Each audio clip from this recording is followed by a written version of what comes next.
जी आज हम असरिया रोड पर ये बस स्टैंड सर्विस पर आए हैं जनाब। इनकी जो है स्पेशल ऑफर है। यंग वेलफेयर कौंसिल पाकिस्तान की तावन से यंग वेलफेयर का पैगाम है जी। मंशियात से इनकार, ज़िंदगी से प्यार, यंग वेलफेयर की पुकार।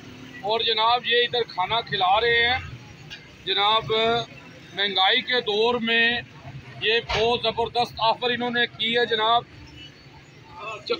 40 रुपये में ये खाना दे रहे हैं और ये भाई साहब लेके जा रहे हैं खाना जी। कितने में खाना लेके जा रहे हैं? 40 रुपये। 40 रुपये में खाना कैसा जी इनका? बहुत अच्छा। ये खाना दिखाएं जी। 40 रुपये में कहीं भी खाना नहीं मिलता। 3 रोटी और सालन की प्लेट। बहुत। और रोज़ आप खाते हैं? जी बिल्कुल रोज़। आप किधर से मजदूर हैं आप? जी मैं रेडी लगाता हूँ। रेडी लगाते हैं, यानी कि आपसे तावन हो रहा है जी? जी बिल्कुल। बहुत मेरे साथ नहीं, सबके साथ तावन हो रहा है।